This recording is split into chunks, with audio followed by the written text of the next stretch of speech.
მარტო სტუდიაში არა, ზოგადად დავდივარ და კი, ვივლი, სანამ შევძლებ სიარულს, ახლა უკვე ფიზიკურადაც შემიძლია სიარული. იცით, მე მაინც ჯერ პირველ სამ სიტყვას ვუტრიალებ. ჩვენ საქართველოს მოქალაქენი. იმიტომ რომ ჩვენ უნდა ვიქცეთ ჩვენად და ამ ჩვენში უნდა ვიყოთ მოქალაქენი, ანუ ინდივიდები, დამასობაში ინდივიდთა ერთობა, იმისთვის რომ ქვეყანა დავალაგოთ. ეს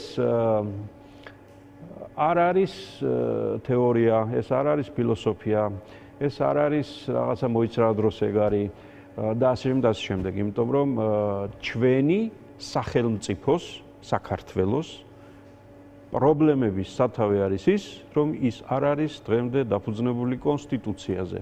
იმიტომ რომ ჩვენ ვერ ვართ ჩვენ, ანუ საზოგადოება არ თვლის, რომ ყველა პრობლემა, რაც ამ ქვეყანაში ხდება, ჩვენი საერთო პრობლემაა და მოსაგვარებელია.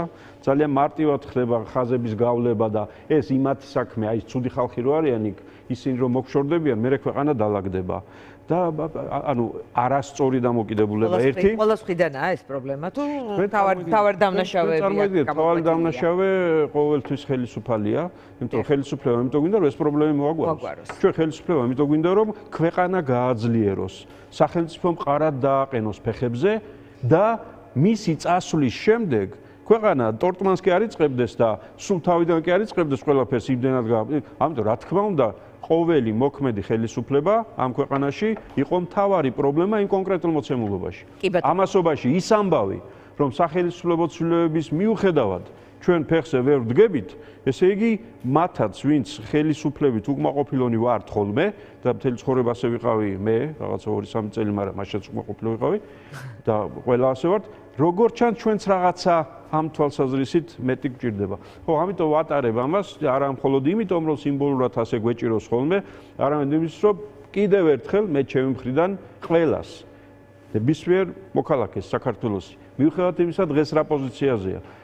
კიდევ ერთხელ მოგზალებით შევახსენო, რომ მეგობრებო, თუ გვინდა, რომ ეს ქვეყანა ოდესმე მაინც დალაგდეს, დღეს და ხვალ და ზეგ თუ არა, ოდესმე მაინც ამ კონსტიტუციას უნდა მივყვეთ. და პირველ რიგში უნდა ვიყოთ მოქალაქენი და მე მიუხედავად იმისა, რა ხდება გარშემო, ვინ რას ჩადის, მე ვაკეთებ სწორ საქმეს, რასაც მოქალაქეობრივი ინდისი, პასუხისმგებლობა და ყველაფერი მკარნახობს. აი ამისი მიღწევის შემდეგ, მე კი ბატონო ვილაპარაკოთ მიმდინარე პრობლემებზე. ბატონ დავით, მინდა რომ ერთ კონკრეტულ თემას შევეხო და შემდეგ გავაგრძელოთ საუბარი. ეს არის ბოლო ცნობა გაგლოევის დანიშვნაზე პუტინის მრჩევლად და მათი ამოცანის ასეთ დასახვაზე, რომ ხელი შეუწყოს სამხრეთ ოსეთის რუსეთთან გაერთიანებას. ხელისუფლების პოლიტიკა არის ისეთი, ისინი თავადაც უწევდნენ, მათ შორის მაშინაც, როცა თქვენ გუნდის წიაღში იყავით, რომ ეს იყო, თქვათ, არგაღიზიანების პოლიტიკა, რომ რამე უფრო უარესი არ მოხდეს, ვიდრე არსებული მოცემულობა. ეს რა ტიპის სიგნალია თქვენი აზრით? პირველ რიგში მე რომ ხელისუფლებაში ვიყავი, მაშინ ჩვენი კრედო თუ საერთაშორისო პოლიტიკური დოქტრინა იყო ძალიან მნიშვნელოვან ორ ფეხზე მდგარი რუსეთთან მიმართებაში. და პირველი ფეხი იყო მნიშვნელოვანი. რაც შეიძლება სწრაფად ვინტეგრირდეთ ევროატლანტიკურ სივრცეში, გავაძლიეროთ ურთიერთობა ევროკავშირთან, ნატოსთან, ჩვენ სტრატეგიულ პარტნიორებთან დასავლეთში, რაც შეიძლება სწრაფად.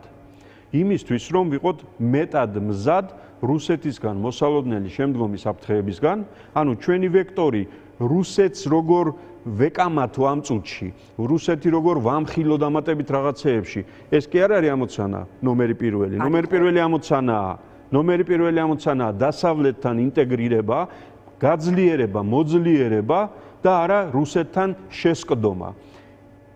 რითი განსხვავდება ეს დღევანდელი დოქტრინისგან, მოქმედი ხელისუფლების და დღევანდელი ოცნების, რომ მათი პირველი თავარი ამოცანა ფეხი ჩატეხეს. გაანულეს, ტრად გამოაცხადეს ის ხალხი, ვისთანაც მეგობრობის და ინტეგრაციის გაძლიერება იყო ჩვენი სინამდვილეში გამოსავალი რუსეთთან წინააღმდეგობის და ტერიტორიული წინააღმდეგობის აღდგენის და რუსეთისგან თავდაცვის და არა ჩვენი შპილკაობა რუსეთთან, ჩვენი დამოუკიდებელი. და ახლა მათ ის მეორე ფარი არათუ გააძლიერეს, არამედ საკუთარი ნებით ჩამოხსნეს იქეთ მხარეს ეძახიან მტერს ხალხს ეუბნებიან, რომ ყველა შესაძლო საფრთხე და უბედურება მოდის იქედან, ისინი საქართველოს ებრძვიან და ხო, შეტრიალდნენ და აღმოჩნდნენ რუსეთის ხახაში. ახლა, უფრო კონკრეტულად რა ხდება? პირველ რიგში ხდება ის, რომ სუპერ წარუმატებელი მისთვის და მისი ქვეყნისთვის ომის პირობებში, რომელმაც უამრავი უბედურება მოიტანა და უამრავი უდანაშაულო ადამიანი შეიწირა. ახლა მან უნდა კვებოს ასე აწყობილი საზოგადოება. ის ხომ ის და მისი ყველა წინამორბედი რუსეთის მმართველების ადამიანებს ჩავალთ ისტორიაში ბოლოში. მათი მთავარი კრედო იყო რა? ვიზრდებით. მეტი ტერიტორია ხდება ჩვენი, მეტი ხალხი იქნება ჩვენი და ასე შემდეგ, ანუ იმპერიული გასაგებია აზროვნება. ახლა უკრაინაში ვერ მიღწეული ამოცანების შემდეგ მას სჭირდება სადმე რაღაცა გამარჯვება, ანუ რუსეთის გადიდების კონკრეტული მაგალითი შექმნას. გაიხედა, გამოიხედა და შეიძლება გაიხედა. სად არის ყველაზე სუსტი წერტილი? საქართველოში. საქართველოში ორი რეგიონიდან რომელში? ცხინვალში, იმიტომ რომ აფხაზებს ცოტა სხვა თვითონ შიგნით საზოგადოება არის. აფხაზები ხო, აფხაზები არ არიან ამაზე. მაგრამ შეხედეთ, აფხაზებს მეტი ანგარიში გაუწია, რომ დამოუკიდებლად აღიარებული სახელმწიფოს ასეთი ასე ვთქვათ, წინადადებებით არ მისულიყო იქ, იმიტომ რომ იცის რომ აფხაზები შეეწინააღმდეგებოდნენ. და ცხინვალში ეს გაცილებით მარტივად გააკეთა, იმიტომ რომ მაინც და მაინც გართულებებს და პრობლემებს თბილისისგან რასაც აკეთებს უკვე. ანუ ჯერ ხო გააკეთა ეს, ახლა ეს შეიძლება წლები გაიწელოს და არც ასე მარტივია იმ რუსეთისთვის ბევრი რამ უკვე. მაგრამ ფაქტია რომ პოლიტიკური და პროპაგანდისტულ ველზე ის ამ ნაბიჯებს დგამს, რის იმედად? იმის იმედად, რომ არათუ საქართველოს ხელისუფლების მხრიდან რამე სერიოზულ წინააღმდეგობას არ და ვერ ელის. არამედ ხედავს პუტინი, რომ საქართველოს დღევანდელმა მმართველებმა ქვეყანა მიიყვანეს იმ დონემდე, რომ საქართველოს გამო სერიოზულად ხმის ამომღები და საქართველოს ინტერესების დამცავი საერთაშორისო ასპარეზზეც კი ბევრი აღარავინ დარჩა. იმდენად გალანძღეს ყველა, იმდენად მოიჭრეს თავი, მოგჭრეს თავი მთელ ქვეყანას. შეერთებული შტატები, ევროკავშირი საიდან წამოვიდოდა ხვალდაზე ამ თემაზე სერიოზული არა მარტო რეზოლუციები, არამედ კიდე სხვა რაღაცეები. ანუ ეს ხდება. ეს შეიძლება შემაკავებელი დიდად ვერ გამხდარიყო, მაგრამ ქალბატონ დიანა, მოდი და ასე ვთქვათ, კონკრეტული რეზოლუციებით ხო ეს ვერ ხდება, მაგრამ იმ პროცესებით ჩვენ რამდენი წელი 17 წელი დაახლოებით მეტი 18-19 წელი მოვახერხეთ ის რომ იყო არაღიარების პოლიტიკა რუსეთის მიერ გადადგმული ნაბიჯების ჯერ სანამ დამოუკიდებელ სახელმწიფოებად აღიარებდა და უკვე 2008 წლის შემდეგ სახელმწიფოებრივ დონეზე არაღიარების საერთაშორისო სისტემა ანუ აფხაზეთისა ცხინვალის დამოუკიდებელ სახელმწიფოებად არ აღიარების პოლიტიკა ეს სწორედ იმ ხაღალდებში წერია. არავის ჯარი არ გამოუგზავნია აქ ჩვენს ნაცვლად და ჩვენთან ერთად იქ საბრძოლველად, მაგრამ ისტორიული და პოლიტიკური და ზნეობრივი და მორალური თვალსაზრისით რა ხდება, ეს არის განმტკიცებული. ესაა მნიშვნელოვანი. კი ბატონო, დღეს სხვათა შორის რუსეთის მსგავსად ჩვენ სუვერენიტეტს ევროპარლამენტიც არ აღიარებსო, კობახიძემ თქვა, ნუ საბჭოთა კავშირის უზენაეს საბჭოს რომ გავს ეს გავიგეთ და მოკლედ აი არაღიარების პოლიტიკის წინააღმდეგ ჩვენ გვაქვს ჩვენი პოლიტიკა, ეს ვთქვათ არაღიარების მხარდასაჭერად გვაქვს ჩვენი პოლიტიკა და ამ პროცესში ჩავთავთ ანუ სამიზნეთ ევროპარლამენტსო ასე გამოეხმაურა ის იქ შეხვედრას რომ სადაც საქართველოს არ იყო მიწვეული რეზოლუციას რომელიც იქნა მიღებული პარალელურად ჩვენ გვესმის მაგალითად დღეს პარლამენტში ნიკოლოზ სამხარაძე საუბრობდა რომ ვცდილობთო რომ პარტნიორებს ველაპარაკოთ უკვე უშუალოდ ქვეყნების ხელმძღვანელ პირებს რომ ჩვენთან დიალოგი განახლდესო. აი ყველაზე მთავარი პრობლემა მაინც არის თუ არა, რომ კაფეოდ არ არის ფორმულირებული ან დანახვადი ან ახმადი, მაინც რა სურთ, რა საით მიდიან, რას აპირებენ, იმიტომ რომ აი რაღაც კონკრეტული კითხვის დროს სულ ამბობენ, რომ კი ჩვენ მიუყვებით ამ ინტეგრაციის გზას და გვაქვს ჩვენ, ესე ვთქვათ, ვიცით რა ვაკეთოთ ამ მიმართულებით, პირველად პაკეტზე ლაპარაკობენ და არა ბოლოს 8 პუნქტიან შეთანხმებაზე, როგორ ხედავთ თქვენ დღეს ოცნების გზას? მოდი გადავაბათ პირველ ნაწილში რაღაც თემები, რომელიც წამოვწიეთ. რეკონსტრუქცია და რაღაცები. და აი ახლა ის რა კითხვას თქვენ დასვით.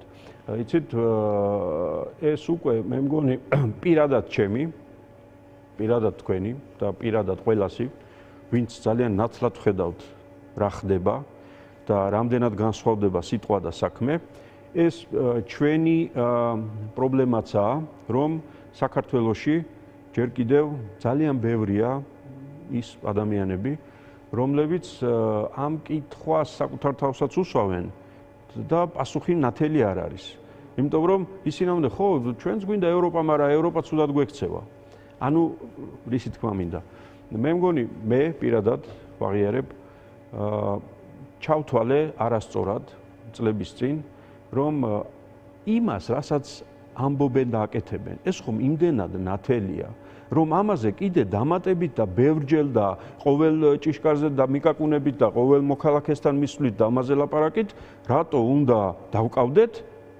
იმდენად ნათელია. იმიტომ რომ ახლა მე და თქვენ შეიძლება წარმოვიდგინოთ ასე, კი, მაგრამ მოდი შევხედოთ ერთი დღის განმავლობაში მათ მიერ ნათქვამ სიტყვებს და მათ მიერ გაკეთებულ საქმეებს და გავაანალიზოთ და რას ფასი აქვს მართლაც მათ სიტყვებს. ეს ანალიზიც ხო ვიცით როგორ არის სუბიექტურ ჭრილში ხედავს ზოგი, ვისაც უნდა რომ დაინახოს, რომ აი იქნები ის იმას სამხარაძეს უფრო ჩაეჭიდოს ვიდრე. კი ბატონო. ან ზოგი პირიქით. რა თქმა უნდა ეს ასეა და მათი პროპაგანდისტული მანქანა, რა თქმა უნდა მუშაობს ამაზე. უბრალოდ ჩვენი პროპაგანდისტული მანქანა, ჩვენი ახლა კოლექტიურად ჩემი თქვენი სვის ვინც ამ ძალიან მნიშვნელოვან სახელმწიფოებრივ საკითხში, რომელიმე პოლიტიკური პარტიის დღის წესრიგში კი არა, აქ რომ და მაგერ ბოლო რაც თვითონ ჩაწერეს 2018 წელს, რომ სახელმწიფო ორგანოები ვალდებული არიან ყველა ზომა იქ ინტეგრაციისთვის.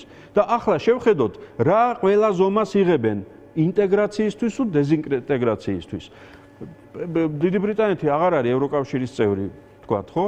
მაგრამ აქ რო გვიცხად ესე იმათ რომ აკრიტიკებენ, რომ პრემიერ-მინისტრი წავიდაო და ხედავთო რა დაემართაო, დაისაჯა იქიდან ზევიდან, იმიტომ რომ ბიძინა ივანიშვილს რაღაც გაუბედა და სანქციები და ასე შემდეგ. და ამას ვინ გვეუბნებიან? რა მოხდა დიდ ბრიტანეთში? დიდ ბრიტანეთში მოხდა სწორედ იმ ღირებულებების ზეიმი, რომლისკენაც აი აქ წერია რომ მივდივართ იქო. თორემ ევროკავშირი რა სახელით მოგწონს თუ გერმანია მინდა და ფინეთი მინდა და იტალია მინდა. ის ცხოვრების წესი გვინდოდა და ეს აქ იმიტომ ჩაიწერა და მაგათ კი არ მოიგონეს. ეს იყო ქართველი ხალხის ისტორიულ-კულტურული არჩევანი. რატომ? იმიტომ რომ კეთილდღეობა, უსაფრთხოება, თანასწორობა, კანონის უზენაესობა, დემოკრატია ყველაზე მეტად და უკეთ მიღწეულია იქ. რა მოხდა დიდ ბრიტანეთში? საკუთარი პარტიის წარმომადგენლებს გაუწია ანგარიში. მათმა ლიდერმა, რომელსაც შეეძლო არ წასულიყო, მაგრამ ზუსტად ამაშია დემოკრატიის არს. და ამას ვინ გველაპარაკება? საპატიო თავმჯდომარე რომ მოიყვანეს. ყოველად წარმოუდგენელ გაუგებარი და სრულიად ისეთი მოგონილი ტერმინი, ფაქტურად თითქმის სულიერი ლიდერის დონეზე აყვანილი რაღაცა მისტიური ფიგურის ის რომ შარავანდედი დაადგეს. ამ სისტემის მქონე ადამიანები გვეუბნებიან, რომ თურმე იქ სადაც მართლა დემოკრატია, ოპოზიციას რო უსმენს, ეს ერთია ვიღაცა, მაგრამ საკუთარი პარტიას პირველ რიგში შეხედა და გადადგა ეს ნაბიჯი. ამიტომ ამ ყველაფერში მე ამას ჩივი ვარ ცოტა, რომ მე მესმის არასოდეს არ იქნება ისე, რომ ყველა ჩვენი მოქალაქე რაღაც ერთ ჯგუფზე ვიყოთ რამე თემაზე, მაგრამ ასეთ ფუნდამენტურ სახელმწიფოებრივად უმნიშვნელოვანეს სტრატეგიულ, ეპოქალურ, ეროვნულ ამოცანასთან დაკავშირებით. ასეთი ზერელე დამოკიდებულება ჩვენი თანამოქალაქეების დიდი ნაწილის მხრიდან, არა მხოლოდ თანამოქალაქეების ზოგადად, არამედ კონკრეტული თანამდებობის პირების მინისტრები გამოდიან და ლაპარაკობენ, იცით, ამათ ხო ვერ დასწამებ იმას, რომ მანამდე ამ სფეროში არ უმოღვაწიათ და არიციან აქ რო ეს იწერებოდა, რა იწერებოდა. 2018-19 წლიდან ევროკავშირი არ შეცვლილა.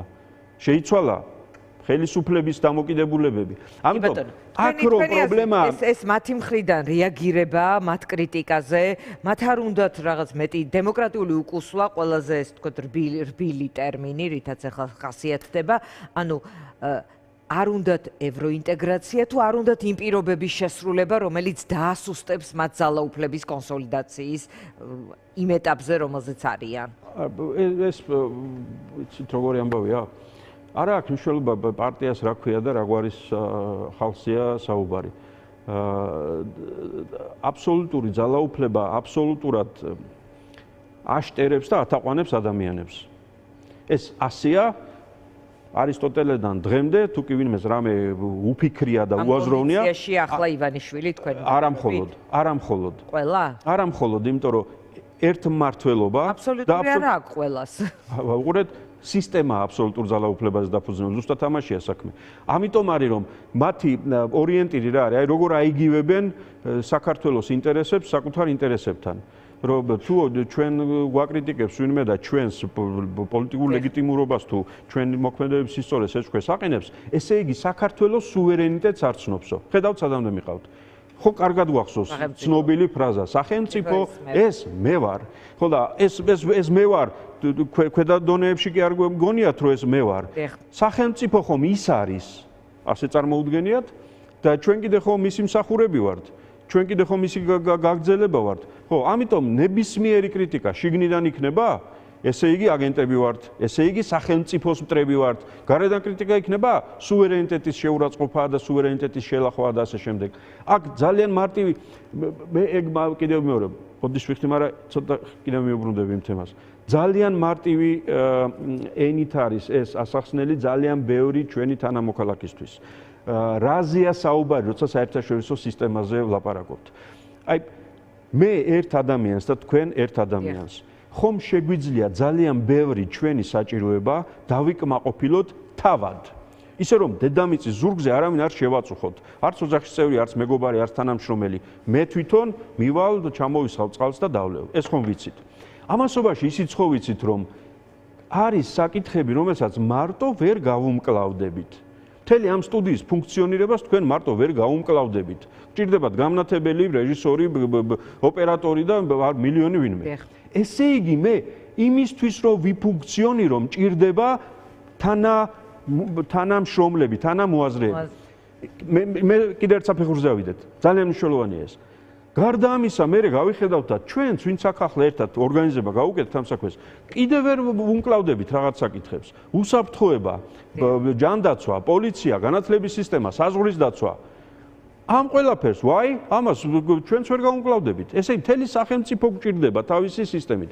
ზუსტად ასევე, იმისთვის, რომ სახელმწიფომ და ერმა იარსებოს და იფუნქციონიროს დღევანდელ მსოფლიოში, მას სჭირდება ვიღაცეები, ვისთანაც ექნება სავაჭრო ურთიერთობა, პოლიტიკური ურთიერთობა, თავდაცვის უსაფრთხოებითი ურთიერთობა, საგანმანათლებლო ურთიერთობა, ინტერნეტ კომუნიკაციის სისტემაში იქნება ჩართული და უამრავი რამ. ამას რატო ვლაპარაკობ? ეხლა ასე სიტყვით ამბობენ, მაგრამ ისეთ რაღაცებს გთხოვენო, რომ ეხლა მანდ მოვდივარ, ხალხო დიანა, აქაც შეიძლება თქვენ თვლიდეთ, რომ უკეთესი რესპონდენტი გჭირდებოდათ, მაგრამ ნუ აი არა უშავს გაუძლებთ. არა, მე რატო ამბობ? მეც, მაგრამ სხვა რამესო ჩვენ ხო ვცდილობთ რომ რაც შეიძლება უკეთესი ავარჩიოთ. რავი, ოჯახში მეუღლე, მეგობრები, ვისთანაც ეს ურთიერთობა. ვისი არჩევა შეგვიძლია? არის რაღაცები, როც ვერ ვირჩევ. არა, ეხლა უყურეთ, ხო ამას ვცდილობთ. ეხლა დღევანდელ საქართველოს, რომელსაც ერს და ეს ხალხი ამაშია სასტიკ პოლიტიკურ ზნეობრივ დანაშაულს ჩადიან. როდესაც საქართველოს მოსახლეობის რაღაც ნაწილს აჯერებენ იმაში, რომ ისინი მტრები არიან, ჩვენ ვართ თავად, ჩვენი სუვერენიტეტის დამცავი, ჩვენ თავს მოუვლით და ამასობაში მე რას გვეუბნებიან? ვინ არის მტერი? ევროპა, ამერიკა, დიდი ბრიტანეთი, იაპონია, დემოკრატიული სამყარო არის მტერი. იმათთან, ესე იგი, ისევე დაველაპარაკებით, როგორც იმას, ჩემს სუვერენიტეტს, ანუ თავის თავს რო აიგივებს ქვეყნის სუვერენიტეტთან, იმას არ ველაპარაკები, თქვათ აფხაზს, თუმცა რუსს ძალიან კარგად ელაპარაკებიან და ასე შემდეგ ეს სხვა თემაა. ესე იგი, დღევანდელ მსოფლიოში უნდა აარჩიოს დღევანდელმა ქართველობამ, ისე როგორც ჩვენი წინაპრები ძველ დროში არჩევდნენ, ვისთან კონდეთ სტრატეგიული ურთიერთობა, რას დადიოდა სულხან-საბა სადღაც, რას აკეთებდა. არჩევენ მერე. ხო და ეხლა პასუხი სად არის? ანუ კითხვაზე ესენი ევროკავშირში მართლა მიდიან თუ თვალთმაქცობენ, იმიტომ რომ რეალურად არჩევენ, სად არჩევენ? ჩინეთში არჩევენ. ჩინეთთან სავაჭრო ურთიერთობები, კულტურული ურთიერთობები და ბევრნაირი ურთიერთობები აუცილებელია. პარლამენტის თავმჯდომარეობის დროსაც თქვენ სტუმრობდით. მე ვიყავი ჩასული და პრეზიდენტ სი ძინპინს შევხვდი და რა კონტექსტში შევხვდი. როცა ვეუბნებოდი მასაც და ირანშიც ვიყავი და ირანის ლიდერებს შევხვდი ყველას. იმ დროინდელს. ბევრი ახლა ამ შეეწირა. და ორივეგან ჩავდიოდი როგორც იმ ქვეყნის პარლამენტის თავმჯდომარე, რომელიც მყარად და მჭიდროდ არის ჩართული ევროკავშირთან, ნატოსთან, შეერთებულ შტატებთან ურთიერთობებში. ეს არის პრობლემა და არა მათთან კონტაქტი. ის რომ ეს ჩანაცულდა ასეთი შაბეშტილება. რა თქმა უნდა, თორე როგორ შეიძლება აი აქ ცხოვრობდეთ და ჩვენ არ ვიყურებოდეთ გარშემო თურქეთთან ურთიერთობა, ირანთან ურთიერთობა. მეზობლებს ვერ ვიჩევთ და საფრთხეებიც გასათვალისწინებელია ასეთ დროს. იგივე რუსეთთან და რუსი ტურისტები რა მანამდე არ მიდიოდნენ იქით-აქეთ. მაგრამ უყურეთ როდესაც შენ რა კონტექსტში ხარ, რა პოზიციიდან ელაპარაკები? ირანში რო ვიყავით ჩასულები, ბატონი თედო ჯაფარიძე, ხვები ჩასული ვიყავით იქ და ამაზე გქონდა საუბარი, ჩვენ ნატოსკენ მივდივართ, ჩვენ ევროკავშირში მივდივართ. ჩვენ გვინდა ირანთან ურთიერთობები, მაგრამ აი ამ კონტექსტში ჩვენთვის მიუღებელია ეს, მისაღებია ეს. იყო შესანიშნავი ურთიერთგაგება. ისინი ასე გველაპარაკებოდნენ, რომ ჩვენ ძალიან მოხარული ვიქნებით თუ ასეთი ახლო ქვეყანა ჩვენდამი ირანის ხალხისადმი განწყობილი ევროკავშირში და ნატოში იქნება. ესენი ჩადიან იქ, წინა დღეს ყველა განანძღული ყავთ, იქიდან გამოქცეული არიან, ისინი არ ელაპარაკებიან და მეგობრობას იქ ავითარებ. ესაა პრობლემა. ბატონო, ახლა ამ მოცემულობაში, ამ თვალთმაქცობის თუ იქ სულიერი ლიდერის მსგავსი პოზიციის შემოღების თუ იმ მოცემულობის გათვალისწინებით, რომელიც გვაქვს, გარედან როგორი უნდა იყოს დამოკიდებულება, ხელის არ გაშვება მაინც ქვეყნისთვის, მაინც დიალოგი, რაღაც მცდელობა, თუ პირიქით ზეწოლის გაძლიერება, რომლის მოთხოვნაც არის დიდწილად ოპოზიციური ჯგუფების და კრიტიკული საზოგადოების მხრიდან, რომ მეტი სანქცია და მეტი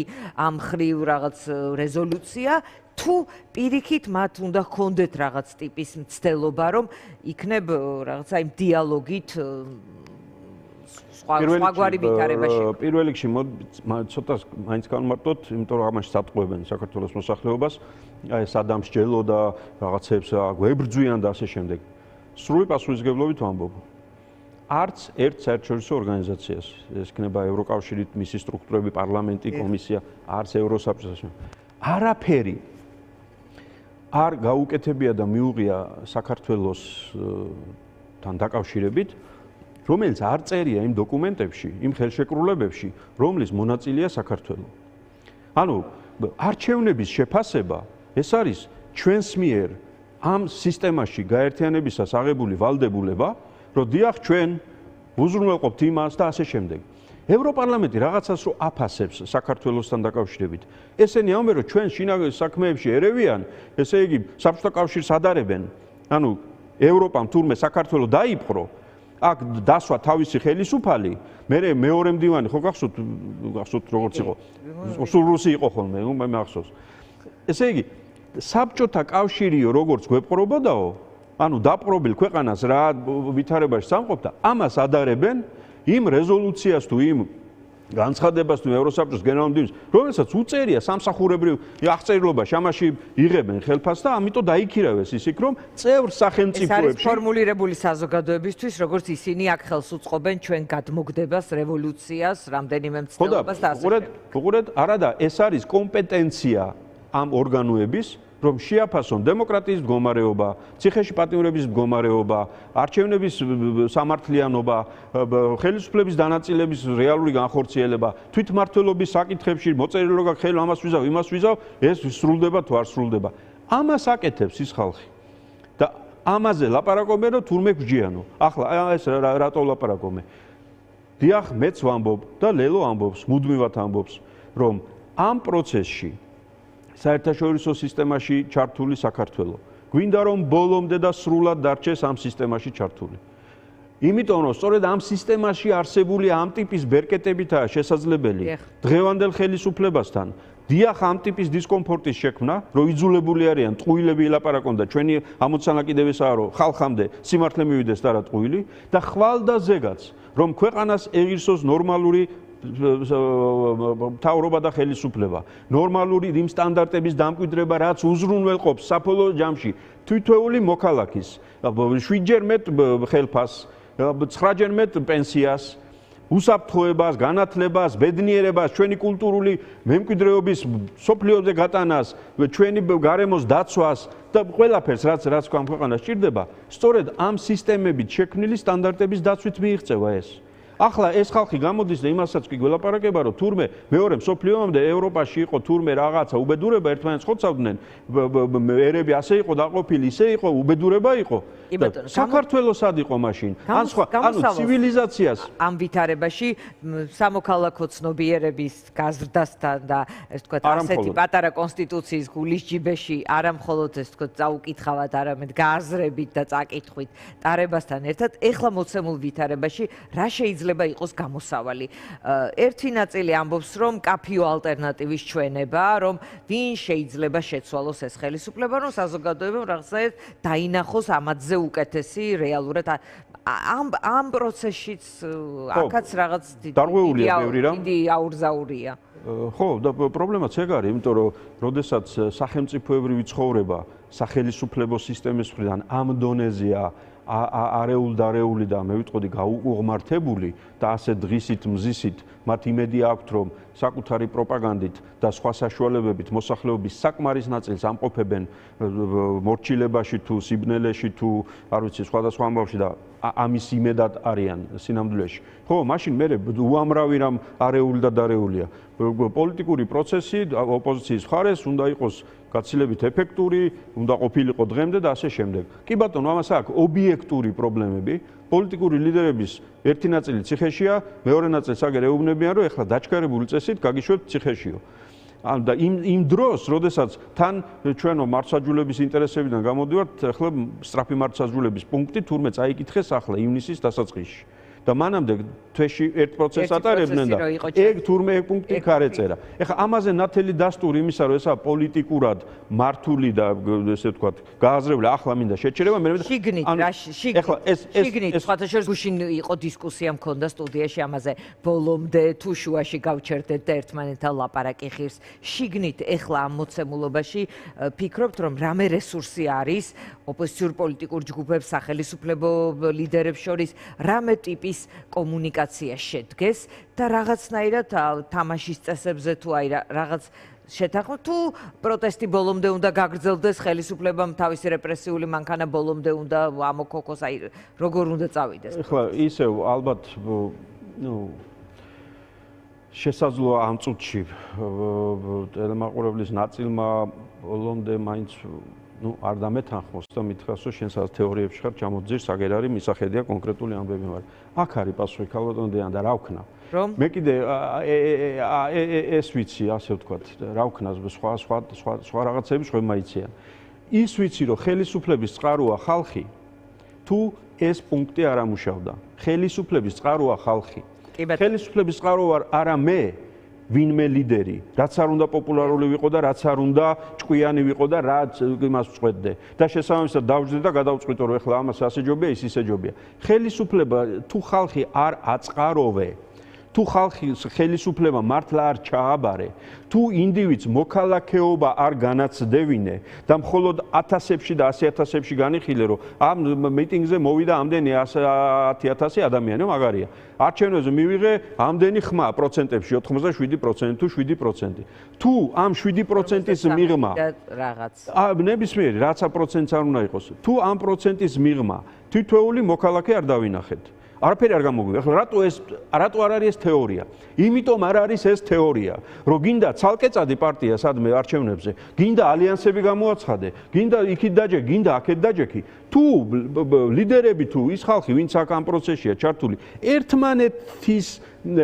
ერთმანეთს ელაპარაკება, ერთმანეთთან ცდილობს ურთიერთობის მოგვარებას, ხან რაღაცის გარკვევას, ხან რაღაცის გახსენებას, ანუ ერთმანეთთან თუა საქმე და იმაში არ ვართ რომ ავტობუსის მძღოლები, ზოგჯერ ორი მძღოლია ხოლმე ავტობუსში, ხო? ერთი რეზერვში, ერთი სადაც. ესენი თუ ერთმანეთის ინტერესებით და ერთმანეთის ჩიკი ინკლაობით თუ მეგობრობით არიან დაკავებული, არ ფიქრობენ რომ მე ამ ავტობუსში მიზის ამდენი ადამიანი და ამათ ვემსახურები. ამათ ვემსახურები, ამ ხალხმა უნდა იცოდნენ, სად მივდივარ, როგორ მივდივარ, რა აღარ გვაქვს დრო. აღარ გვაქვს დრო, რა თქმა უნდა. ეს არის ძალიან მნიშვნელოვანი, ძალიან მნიშვნელოვანი თემას მივადექით, სხვა დროს ვილაპარაკოთ ამაზე. იმიტომ რომ ეს გენერალური ხაზი, როგორ უნდა მოუაროთ ქვეყანას, მათ შორის როგორ უნდა გაუშვათ ეს ხელისუფლება, თუ აქ არ ამოვიკითხეთ ეგ ამბები, რომ დიახ, არჩევნებით და მოსახლეობა, მოქალაქეები თუ არ ვართ მოტივირებული, მობილიზებული და ჩართული პროცესში, როდესაც ჩვენ ხალხი ხელისუფლობთ და მას არჩევნები ქვია, სხვა არაფერი არ ქვია. დანარჩენი ყველაფერი არის ინსტრუმენტი. ქუჩის აქციაც, სასამართლო პროცესიც, აი ახლა პარლამენტში იუსტიციაში ჯდომაც. არჩევნებთან შემდეგ არა, ვერასოდეს ვერ მივალ. თუ ოდესმე დავშორდით ამას, ვერასოდეს ვერ მივალ. მესმის